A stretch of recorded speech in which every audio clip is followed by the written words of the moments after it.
I'm Alison Arngrim. Yeah, and this is the Alison Arngrim Show. I am Alison Arngrim, although some of you may remember me as evil Nellie Olson from Little House on the Prairie. Thankfully, tonight I am Alison Arngrim, and this is the Alison Arngrim Show. And here on the Alison Arngrim Show, we talk about things that make you feel good. The TV shows and the movies that made us feel good and the people who made them. And people who are doing things now to make the world a better and more interesting place. And oh, do I have someone who's doing that? You know, you've seen, I get the most amazing people on the show. Yes, I have actors, I have my friends on, and then every now and then Harlan calls me and says, I have this guy who's written a book, and I suddenly have these incredibly fascinating people on. I have another one today. I have a man who's written several books. Well, he's won a Pulitzer, for heaven's sakes. Okay, let's just go there. He's done it all. He's been a police reporter, he's been a newspaper reporter, he is now an author, a documentarian, and he has mighty interesting stuff to say about our entire state of journalism. Yes, welcome, Dan Luzadder. Thank you, Alison. Nice to be here. Well, thank you for coming. So, this is now, how many books now have you written? This is what, your third or fourth book here? Well, this is my second published, and I have another one underway that's for a publisher soon, I hope, and on the Chicago Mob, as a matter of fact. But the Manchurian Journalist, which came out in June, and then a collection of my newspaper columns from back in the Pulitzer days, 1983 and around that era. Nice. Street Talk. Now, your background, just so we know, we're starting there. You did start in investigative journalism. Your background, you're a police reporter. You've reported on crimes. So your background is very much investigative, and a lot of stuff is very sort of crime oriented. How did you first start? Well, I was offered a chance to compete for a job when I was a teenager as a police reporter on a small daily newspaper with about 80,000 circulation, small morning daily. And I competed with another reporter for one job. They had one job open. And that reporter had been actually had been up in the business and had done quite a bit of good work, including locating the famous Kent State girl, the girl who was photographed on the campus of Kent State during the shootings there. So we got into a competition to try to secure that job, and as luck would have it, he got into a fist fight with the local sheriff and got fired. So I got the job by default. But conveniently enough. but the thing about Police Beat was that it was gritty and real, and I saw a lot of drama out there in the street, and I liked the feel and the adrenaline of all that, and that really attracted me to reporting. And then I went on to column writing for quite a while, for about 7 years, and then decided that I wasn't doing enough to make the world a better place, if you will. So investigative reporting looked like a good avenue to follow, and I had some success at that. And now your other book is actually it's about a flood. Well, it's a collection of columns, but the main part, the first part of the book, is about the Great Flood in Fort Wayne, Indiana. It's a city of three rivers, and in 1982 there was big snowstorms that year and big floods, and the city made national news. Ronald Reagan came and threw a few sandbags on the sandbag line, but some teenagers from the local high school were showing extraordinary courage in battling this effort to save a neighborhood, an old historic neighborhood. So I wrote about that and several other things, and that those stories got quite a bit of attention. One of them was collected in a book on the best of Pulitzer-Prize news writing. So it was a real experience. I was one of the evacuees. Wow. So, but this is a sort of a normal background. But what you're talking about now, what's happening, this book, the Manchurian Journalist, and the stuff you're talking about, is that journalism itself, as we know it today, everyone says, well, okay, journalism's influenced by a lot of things. We're not getting the full story, and news has been dumbed down. But you're flat out saying, okay, guys, you know how you kind of noticed that, yes, during the Cold War, a lot of stuff was pumped out, through the press to influence things. that it's worse than that and still going on. And you flat out say that indeed the CIA is bungling with our news. Well, they have been very interested in news production from the very inception. The book goes into an interesting angle, which is that it's not the CIA as agency alone, but there's an intelligence network that involves many people who have affiliate roles with or interest in the intelligence community and who are cooperatives. And I found as I was researching this book that there was a system for recruiting people, not people necessarily to be writers, but people who would work in the publishing industry or to work in the film industry or to work, and people who had ideas that were copacetic with the intent of more or less cultural shaping that the intelligence community was interested in. So journalists were Horrifying. recruited, others were recruited. And Now that's kind of alarming. Now, is there a set goal, and does this goal change with different departments in the government or different administrations or different like problems they feel they need solving? Do the goals change? well, over the period of time that I examined, the goals were pretty consistent. And the systematic development of an intelligence network that was funded actually by foundations or that had legitimate purposes, but also were funneling money into secret programs that were used to propagandize the American people, basically, domestically. And when I say propagandize, in many ways, that is a system of influence. And the influence is carried out by having friends in certain places within the publishing industry and reporters who get access um, to intelligence information because of their cooperation with the community, the intelligence community, as far as publishing those ideas and pursuing those ideas that those within the intelligence community think are healthy for the country. So it's like who the difference is who's going to get access that they need to be a successful reporter, who's going to get published, and who's not going to get the access, who's not going to get their phone call returned, who's Exactly. not going to necessarily going to get published. Exactly. And that's a powerful amount of influence. The book, The Manchurian Journalist, drills down into the actual program, one of the actual programs that existed for recruiting, and it was out of Radcliffe College, a little summer course that was run for people who were interested in entering the publishing industry in various ways. And so this summer course would teach about 70 students a year each summer over the 6-week period. And it was run by a woman named Helen Venn, who had deep ties to the intelligence community and also to propaganda programs in foreign countries to encourage publishers in other countries to publish Western ideas and Western information in the way that was deemed beneficial. And so among the students at that course was Lawrence Wright, who is a writer for the New Yorker and who's written many books. He won a Pulitzer in 2007 for his work on Al Qaeda, his book, The Looming Tower. But as he had also written a story in a book about the Church of Scientology. Right.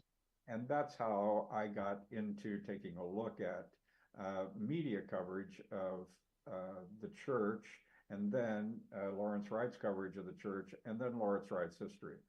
And as I dug into his history, I found he had undisclosed associations with very powerful members of this intelligence community who were actually designing and funding the recruitment of journalists and others. A journalism class, a sort of optional course with 50, 60 people doesn't seem like a big, I mean, that doesn't seem like a very large group. The idea that that is where they're recruiting people for what sounds like a massive government operation. This would obviously not be it. It would have to be hundreds of things like this. Well, there were other examples of these kinds of programs, and some of the programs affected support for magazines or publishing outlets for book publishers and others to produce certain kinds of books about certain kinds of things or not publish things about other things.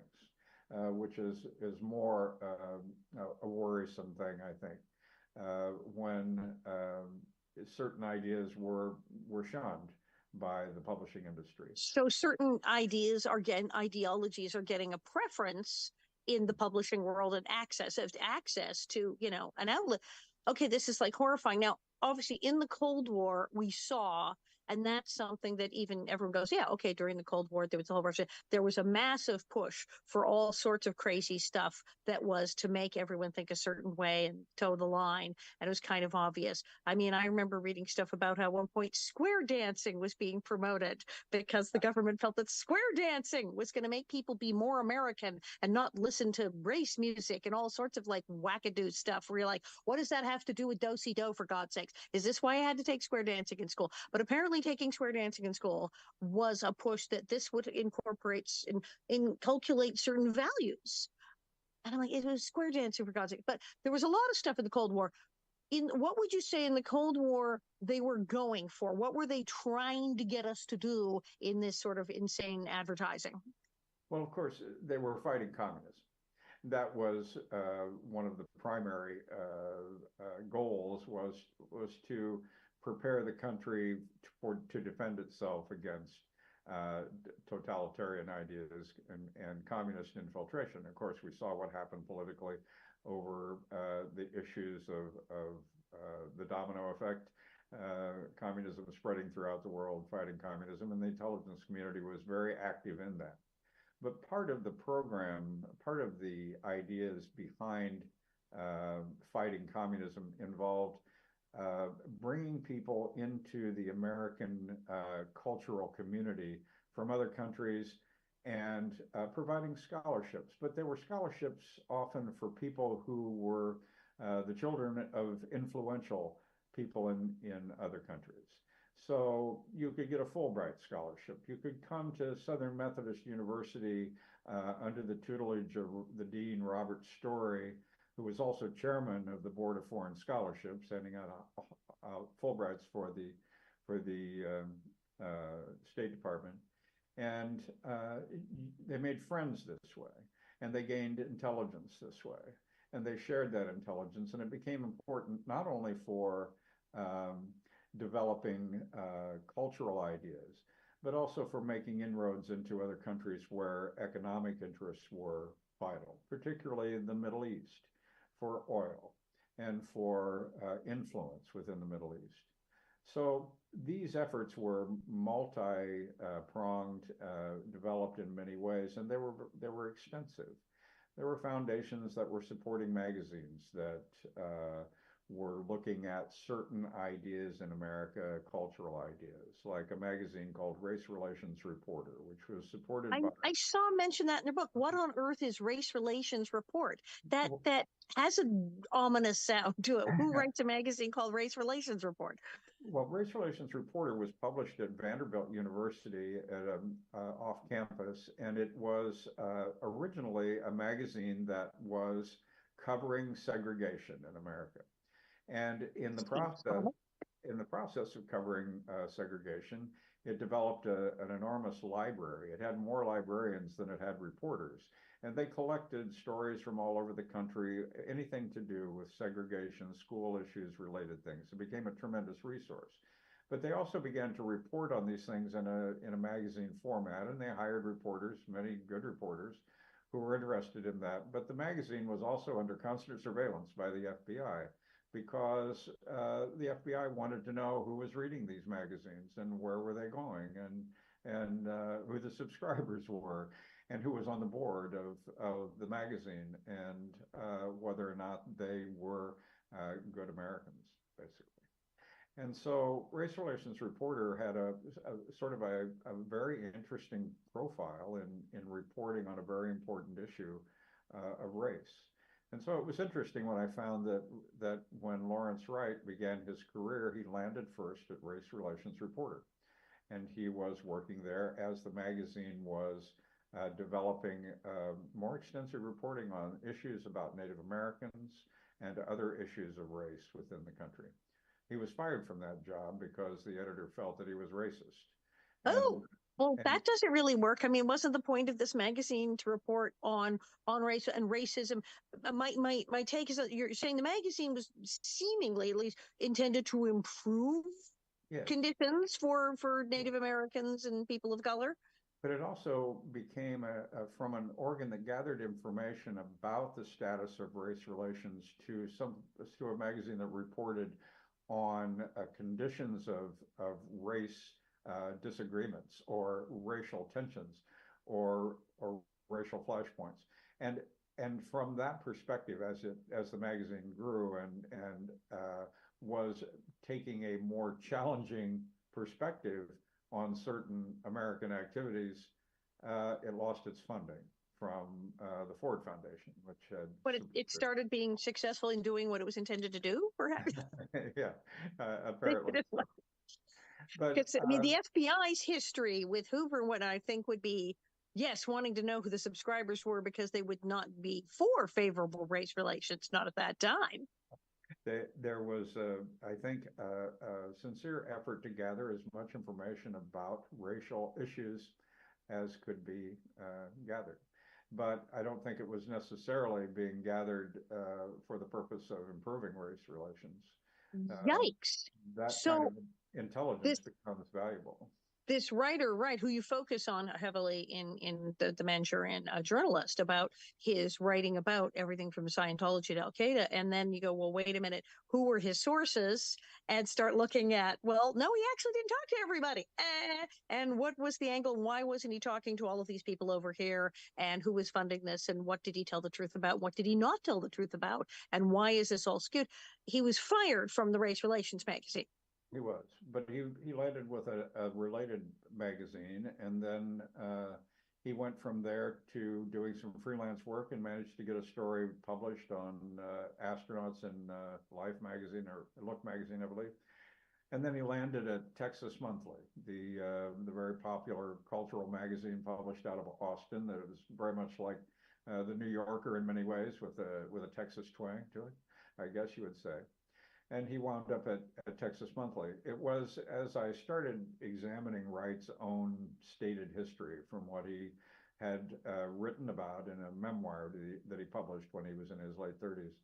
Um, I was able to determine that the same people who were involved with the Radcliffe Publishing Procedures course were also involved with Texas Monthly. And they were also involved with Rolling Stone magazine, and they had been involved with a lot of other cultural magazines that seemed to be counterculture or maybe setting a different tone in cultural reporting.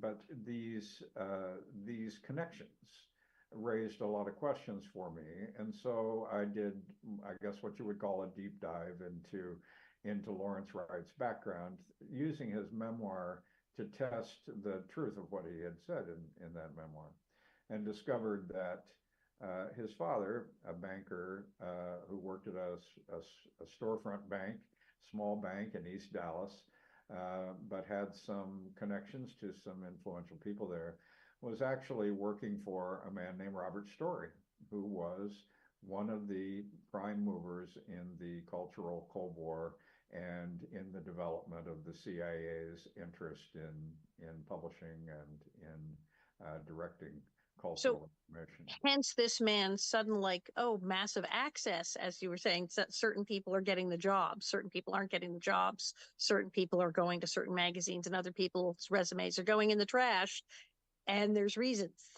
And there were reasons, and not everybody's resume was going in the trash, and not everybody that was being promoted into magazines or newspapers was connected in any way. But you don't need a lot of people in order to set a tone, establish certain kinds of reporting, to look at certain things or not look at certain things.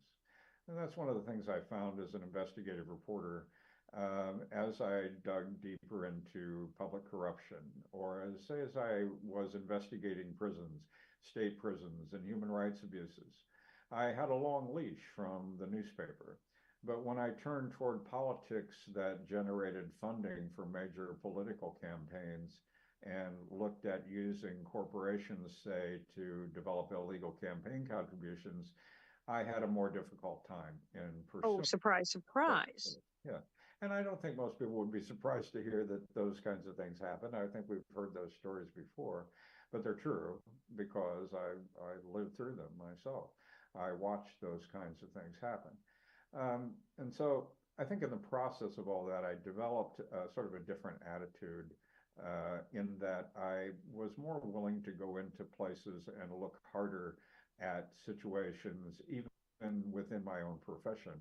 And that's sort of the experience I had in developing this book on the Manchurian journalist, to take a look at how journalism had been affected and how as we watched the institution of journalism decline rapidly and dramatically over the past 2 decades, to see what else was going on at the time, what other influences there were that were unseen to the public. So Lawrence Wright never mentioned the fact that his father worked for Robert P. Story, never mentioned the fact that Story was the chief executive trial prosecutor at the Nuremberg war trials, or that he was head of the American Bar Association, or that he was head of the International Bar Association, or that he was a good friend of Allen Dulles at the CIA, or a good friend of John McCloy, the chairman of the establishment who ran the Ford Foundation, the Rockefeller Foundation, and Gigantically influential. Yeah, very influential. So very influential people and very influential connections. But Lawrence Wright never mentioned them. And I found that extraordinary. You'd think possibly he would even brag about that and say, yes, I know this person. And that's why I have access to so much stuff. And that's why you should believe my book and believe my articles. Because, hey, I know Robert's story and think of all the things I found out. But it was just kind of like, yeah, that didn't happen. So that does beg the question. It begs the question is, why was it never mentioned? Because he was extremely important in the development of our intelligence network, as was John McCloy, who was, as chairman of Chase Manhattan Bank and the Ford Foundation, was extremely influential. He was the Assistant Secretary of War, and he was the governor for the occupation of Germany after World War II. And these people all worked together to develop a central intelligence agency that was new and very powerful and very interested in prosecuting anti-communism on all fronts. So, but what are the goals now? I mean, we go, okay, yeah, that was the 50s and 60s. Remember all the anti-comms? What do they not change do the goalposts move? Do they not change their goals of what they think we should all be thinking and reading? And what are we all supposed to be thinking and reading this week? We look through a glass darkly, I think, at these things in some ways. And the publisher wrote a foreword to this book, and he mentioned the congressional hearings that were held into excessive activities of the CIA, and that whether or not the government sanctioned those things, and makes reference to the fact of how hard it is to find out about these things. And so we don't know about them. We don't know what we don't know. And we don't see these kinds of things. So where you have the end of the Cold War, and then we have the War on Terror, and then we have writers pursuing stories about Al Qaeda, like Lawrence Wright did.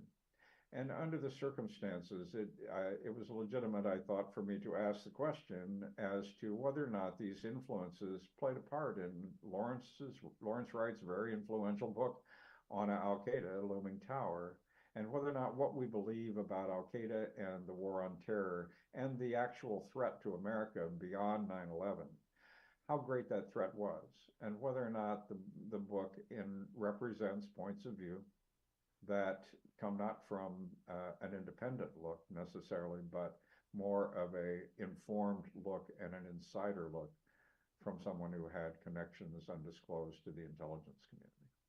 So, as opposed to a deep dive on Al Qaeda and what they were actually up to, more of a CIA influence, what we would like you to think about Al Qaeda. And as I say, and I make illustrations in the book about how that book was put together and certain information challenges to do that kind of work. I can tell you, as an investigative reporter doing complex subjects, covering putting up with a language barrier, moving about in the Middle East, getting access to interview people. Just the logistics of interviewing 600 people for that book seemed like an extraordinary task to me. It And would be. while it took Lawrence Wright 5 years, it also made me wonder what kind of help he had. So a reporter who is going to present an acceptable point of view and the sources who have access to helping them make that accessible point of view, acceptable point of view, can be of tremendous value. And independent reporters may not have access to those kinds of sources as they're trying to develop their independent sources. And that's their independent stories. And that's how I see the influence working in subtle ways to help us view things from a particular point of view. You know, Well, don't we also have a lot of corporate influence because we've seen the rise of corporations and their power, and that apparently, according to the courts, a corporation is a person now. That the corporations are allowed to influence things. And I mean, sometimes you'll see programs where they'll say this is sponsored by, Monsanto or whoever's doing it. So you go, okay, you give you a hint that's happening. But the corporations, obviously, they have a lot of money to lose. If they don't like an article or a news story or an independent reporter's report on some issue, and that corporation could look bad and it'll lose money, they absolutely are going to make phone calls and complain and ask if that could possibly not happen. That's been documented. Sometimes they do not succeed, and investigative journalists succeed in talking about things that corporations have done. But I mean, we just recently, we've had the whole trial with Boeing, not tightening the bolts on the doors there, and to the point that people turning up dead on their way to the courthouse to testify, and people talking about that. And initially, there was a sense that Boeing and other corporations said, "Oh, we're just going to not discuss that this terrible mess is even happening." And we now do have news stories about it. But we know that corporations say we'd rather none of this ever be discussed at all, and that doesn't always work for them. But that has to be an enormous influence now, the corporate influence on what gets reported, what doesn't get reported, what stories get killed. It is tremendous. And I did a story when I was working for the Indianapolis Star on a corporation that produced trade schools, and they taught truck drivers how to drive trucks ostensibly, but seemingly normal. Seemingly normal. But they were also raising huge amounts of money for political campaigns. And it turned out that they were accessing guaranteed student loans for students at their school, many of whom were recruited from welfare lines, where they would never have been able to drive a truck because they had alcohol issues or disabilities, but they would sign them up for the student loans. They would get the money, and the poor individual was left on the hook for the payment. And of course, they couldn't pay, and so the government was stuck on the hook for the money. But at the same time, this corporation was using a private jet to fly every member of the U.S. Senate Education Committee all over the country, the Senate shuttle, at will. And my story was picked up by 2020 and re-reported nationally. But when I got into the depth of that story and found direct links to political figures who had high profiles, people like Bob Dole and Dan Quayle and Ted Kennedy and those kinds of folks, then things got difficult. Had private detectives watching my house on behalf of that corporation for a good period of time, and there was influence levied to try to discourage me from reporting on those things. Those reports did get made eventually, and the company did go into bankruptcy, and they did have to give up a lot of money back to the government to solve. Oh, okay. So they got theirs in some degree. In some respect. Well, we had the mortgages here. We had the mortgage where it's now came out that mortgage brokers and mortgage went to families who did not have any money, who did not have a job that paid enough money to pay that monthly amount on that mortgage. They simply did not, or they did not have a job. And sometimes there were families where English wasn't their first language, and the mortgage broker literally said, "Don't worry, I will fill out the paperwork for you," which is absolutely 100% illegal. And it says on the paperwork that they can't do that, but they did it. They signed things for people. They told them, "Don't worry about the fact that you have $20 in the bank and you only make this much a month and the mortgage is this much a month. I will fix that and I will fill this out for you." And people went for it. They were desperate and they lied to them.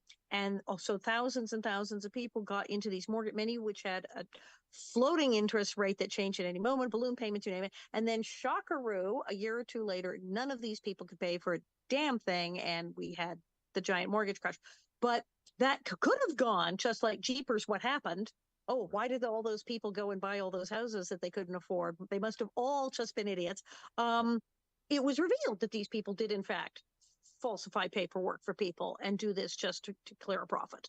Right. So that story did break, and the boy, did those real estate companies not want that out. Right.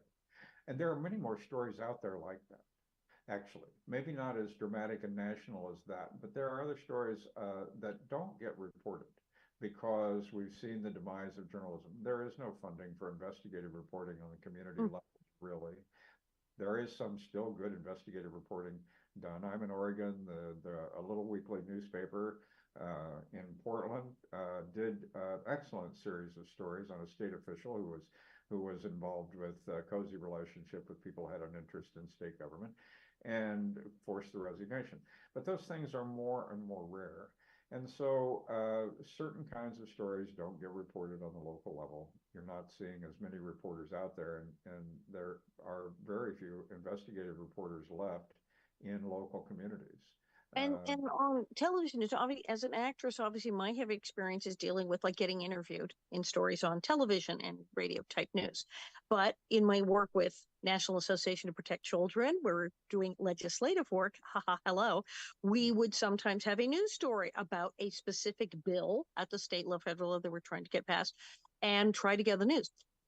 Without fail, we were told, "Oh, I'm so sorry. We can't give you very long. We'd get lucky. We had very good resources to get in.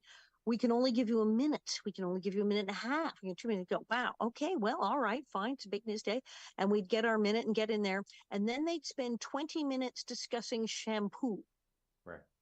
And I watch the news daily. I watch all the news, my regular news. And now it's LA. So yes, the entertainment news is considered the financial news. So that's going to be a big chunk of the news. But I'll sit there and go, okay, this is an hour-long thing. Is good half is entertainment news. Right. Much of it is discussing television shows that are on the same network as the news program. When what Dancing with the Stars is, who from their network is on Dancing with the Stars, what does have Dancing with the Stars, et cetera, which reality show people who are on shows on their network are currently on. And then they stop and they have some products and they have a nice lady come out and show you how to make tacos. And the thing is, I know about the lady with the tacos or the shampoo because I actually talked to someone who said, "Oh, would you like a job doing that?" We have a thing where the news takes a chunk of time and a corporation pays them, and they pay an actor, a celebrity, or just a nice looking person who's really good at talking about whatever the product is to come on and showcase a bunch of products who've all paid for placement. And they get in the news and they go, "Yes, this summer we're showcasing our new taco maker." And they talk about, and this goes on for like 15, 20 minutes on the news. And I know that that's a paid spot because I almost got a gig doing it. And I go, okay, I know that's a paid spot with the nice taco lady. That's great. And then there's a news, and then, okay, I like this actor, but they're on the same network as this news program, and that's why they're on here. And then finally they go, "Oh, by the way, World War III is broken out and we're all going to die." And then they go to commercial. And you're like, you think that possibly you might have reported on that. And so it was in this milieu that we were coming in and saying we have like boring, complicated stuff to talk about, that the House has approved something, but the Senate has not, or the Assembly has cleared this bill at the state, but these have. And I had someone go, I had a person who worked at the news station go, what's an assembly? And I go, well, it's like the I'm Just a Bill cartoons. He goes to the one house and the other. And I go, why am I explaining this to a grown person who work? People who work a news station would say, doesn't the bill just go and it get voted on and get signed? And I go, well, no, there's two houses. It's a state. They get just like in the big one, they get two houses. No clue. And there was a grown person who was working in news programming. And we noticed this. We noticed that the news was not focused on what we traditionally call news. And the people working in news did not have any base knowledge of how things worked, how laws were passed, what a corporation was. As you said, politics, I'm not sure they could have told me who was in office. Right. And yet they were the ones pushing the buttons and typing up the memos as to what story was going on. That's right. That's right. And you hit on a really important point, I think, in the decline of American journalism. We have lost the institutional knowledge that used to exist with reporting through newspapers, because the newspapers were the foundation of good reporting. The newspaper in Denver, Colorado generated small items that Associated Press would pick up, and you would read them in the Trenton, New Jersey newspaper when they needed to fill a hole in the bottom of the page, and so you'd read a story. News was circulated that way, and there was more interesting news out there. But that was because of an intensive network of reporters that existed. That network is mostly gone, and the institutionalized system where older reporters took younger reporters under wing, taught them how to develop sources, taught them where to go, where in City Hall when you needed something, who could be friendly, who could help you Which find senatorial aid to go get the info exactly. from. And I can tell you actually which bar in Washington, D.C. to go talk to the senatorial congressional aides, and you find out everything. But there you are. But if I tell you, I'll have to kill you. That's great. And that's great. And that's the kind of thing every reporter ought to be developing. And Right. that's what I grew up with, was the institutional idea of passing knowledge on from one reporter to another. As a young reporter, on my first banner byline, it was about some guys who stole some guns from a doctor's house, and it led to a police chase and a event which I actually witnessed, because between the cops and the thieves, a rather brutal takedown, and I witnessed it because I heard the story unfolding on the police radio, jumped in my car, drove to the address that the police had mentioned, and was there when the police arrived. But you don't see reporters doing that kind of thing. So as I was doing that story, and as a cub reporter without a lot of knowledge yet, the city editor was on the phone, the payphone, back and forth to the county jail with me, saying, find a door that says janitor down the hall, and that door is actually to a back stairway that takes you down to the holding cell. See if you can find those guys and get an interview. Right. So, yeah. That was the days when you did. Yeah. And that's largely gone. It's larger newspapers still have that sort of environment. I did freelance work for the New York Daily News for a while, and would visit New York in their newsroom, and it seemed pretty comfortable to me and like the good old days. But there aren't many places like that anymore. That it's the bigger newspapers have survived, the smaller newspapers have shrunk in size and stopped using newsprint. Well, newsprint may be old-fashioned, but it was something that people could hang on to, and it was something that you could access decades later if you happen to be trying to look up the history of somebody who was you're doing an investigative story about. But Right. Well, I mean, there's a joke on Facebook. They put up the picture of Walter Cronkite. Hey, we hate to tell you this. There used to be this guy, and he used to come on the TV, and he would just tell you what happened, and that was it, and that was the news. and we knew it was true. That's right. That's right. Well, things have changed a bit since then, pretty dramatically since then. So. Well, what do we do? Because I've seen that there is this vacuum, this sort of dumbing down of the news. So many reporters. There's got to be people who go into television news reporting who really want to be reporters, and there's a handful of them, and they want to do investigative reporting. But there's a lot of people who are readers. They are on the TV and they're just reading, and they don't know the story. They didn't get the story even before they went. They're just reading the thing, and half of it's advertising. And in this thing, that would be awfully easy for a government entity or a corporate entity or anyone who wants to control the narrative to do so when you've only got 3 minutes of news during the hour, and the people reading it don't even know what the heck they're reading. Right. They don't have the context. They don't have the detail. They don't have anybody explaining to them what this means for them. It's an event, and that's what we report on now, is events, not on situations and cultures and things. There is that kind of reporting still going on. Magazine long form reporting can fill in a lot of gaps in our understanding about certain things, if we can trust the reporters that are writing the story. And the idea then that we're absorbing news is something of a myth now, because the only news we really seem to get is national reporting on issues of national importance. We no longer have a newspaper that publishes an obituary free of charge, anyway, that tells you that someone that you knew 30 years ago in high school has passed away. Well, that's what Facebook's for. I guess so. Maybe That's about it. that. Well, But and then we have the advent of AI. I mean, I read a paper and I watch TV, but I read news on the internet. and I read news on the internet where it's a newspaper or where it's just printing what they put in the paper on the internet. But then there's all the stuff on the internet. This stuff is just written by bots and AI and isn't even about anything, and it's flooding the airwaves for people. Right.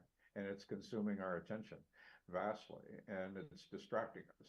I get a news feed like most people do, and I take a look at the top stories that are on the news feed. But intermingled with all those stories are things I really is about entertainment. I don't really care about things that don't really add to my general knowledge about what's going on in the world. So it's overcrowded, and we don't. How much of the government or corporate agenda is distraction? Do they want to just completely, or is there a group at the, per se, say in the CIA, what have you, that feels that, well, what if we just put out a lot of distracting fluff and nonsense that solves some sort of problem for them? Or we put out some kind of idea that there is something to fear that may not be as real as we assume that it is because of the reporting on it. Planting ideas, coloring perspectives, having friends that help you tell the story the way you want the story told. Those are all dangers.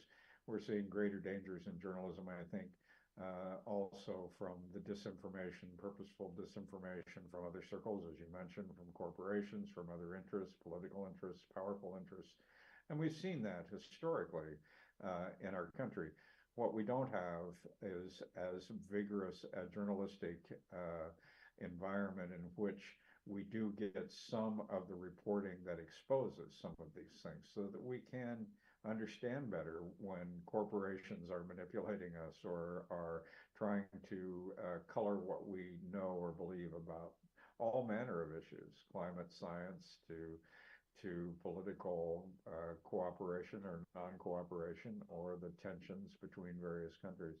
We do know. I mean, I've been able to see some stories critically when it's something at least I know something about. And it's like, okay, no, that's a topic I know something about. So I know that that person just completely made that up and that is not true.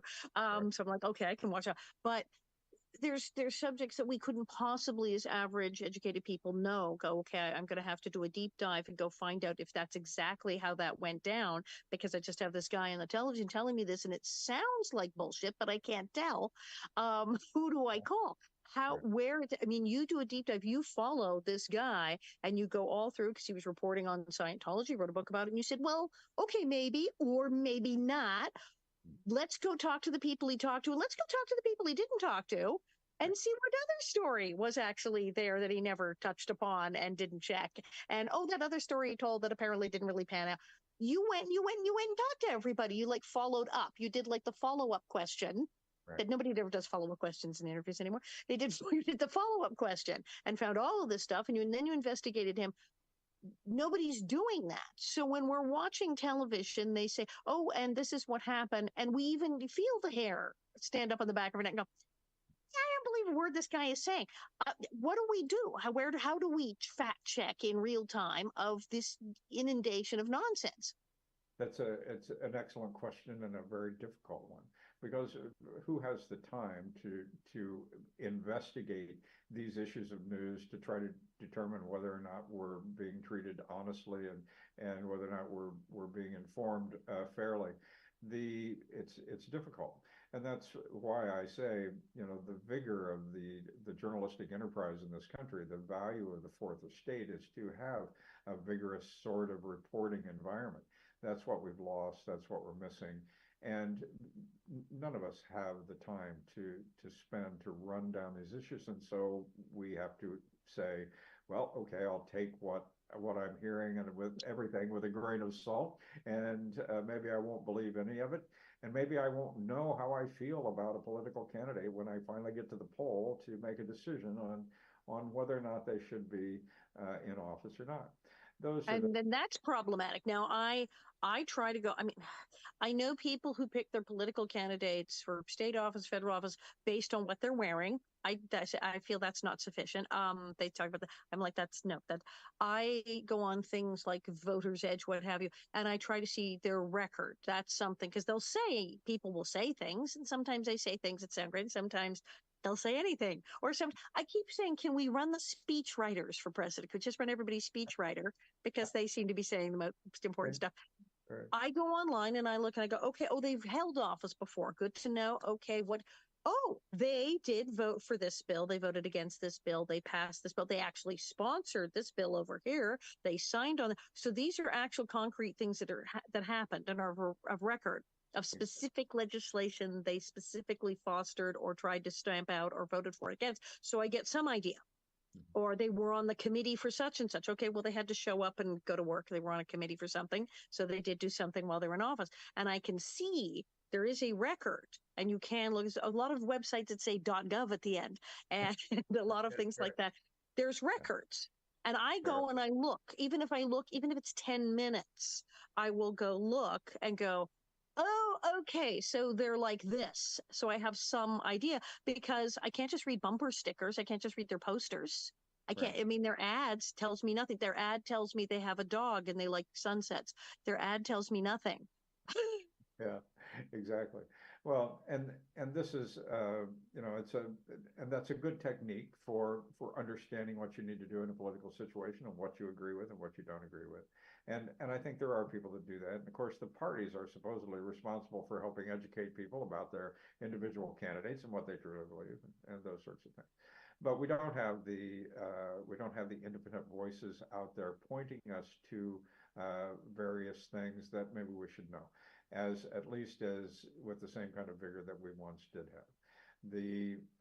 Because the local reporting has deteriorated so badly. I moved out to the West Coast to Oregon, and I went down to the local newspaper in the largest local city and met the editor there. And I was surprised when I got there and walked into the newsroom, there was no one there. They were working, the people that were working for the paper, the very few people they had were working from home. And they were writing 2 or 3 stories a day or 3 or 4 stories a day. And they weren't getting out on the street and meeting the people down at City Hall necessarily. They were not out in the community getting a feel for the fabric of the community, getting a feel for what people thought and believed and getting to know that community. That's what we needed from reporters always, and that's what we had, I think, from reporters for a good part of the journalistic experience in the 20th century. But we don't So have that same thing now. are we doomed or is there hope? I mean, the first is there something can be done? Obviously you're out there, but you're one guy. You're writing books about this, you're doing detailed reporting about how these things go awry, how these people have these connections. But besides you, who is doing this, and are we just doomed that it's going to get dumber and dumber, or is there something we can do that reporters will start asking follow-up questions and asking more than one person in in the course of an investigation? I tend to be an optimist about the possibilities of reviving good journalistic practices. I see here and there, I see nonprofit organizations coming in to help fund newspaper reporting and projects. I've talked to academians in journalism schools at various places who are actually doing some investigative reporting with funding. Finding the outlet to publish that material is sometimes a challenge, finding a platform. But I think people that truly are interested in good journalism and in practicing journalism, and journalism actually can be a lot of fun if if you get the opportunity to do it. So I think there can be vigorous reporting, and I think we can find platforms and methods to abandon the old commercial approach to newspapers making 60% annual profit through advertising because they control all the advertising. We can find other means and ways to fund, I think, good journalism, and people are experimenting with that. So I hope something of that nature comes along, and I hope that it will ingrain some of the institutional knowledge that still remains about how to do good reporting and how to do fair reporting and those sorts of things. But I don't see that happening rapidly. Yikes. All right, where do people get your book? because you did get published. But despite all this, he was allowed to be published. The book did get published. I did get published. So it is out there. You can find it at Amazon and Barnes and Noble online. It's available at the publisher Trying Day, which is also based in Oregon. So those are the primary places that you Manchurian Journalist. I've downloaded it on my Kindle. It's written, and I should tell people, it's not written like, okay, this is going to be a journalistic thing. It is written in a readable, talking to you format. I started reading and I said, oh, this is great. This is not overly dry. But then it is also alarming because it's just like, and no, these people are not doing any research. And then they're printing things that they completely made up and this happens. And it's kind of terrifying. But it is written in a very matter-of-fact, talking to you sort of tone. So it is absolutely accessible to the average reader. You do not have to be a journalism student to read this book. There you are. Thank you for coming on. Yes, shockingly, that is all the time I get. Well, thank you for having me. Thank God. Thank Harlan for sending you over. Everyone get this book. And I don't know, people out there, call your local news station and complain. Say you got it. You only need 3 minutes about the shampoo. You're good. That's you right. Would like some more news. Some more news. That would be good. Thank you, Alison. Thank you. Thank you very much. Thank you for coming. And I'm Alison Arngrim, and this is the Alison Arngrim Show.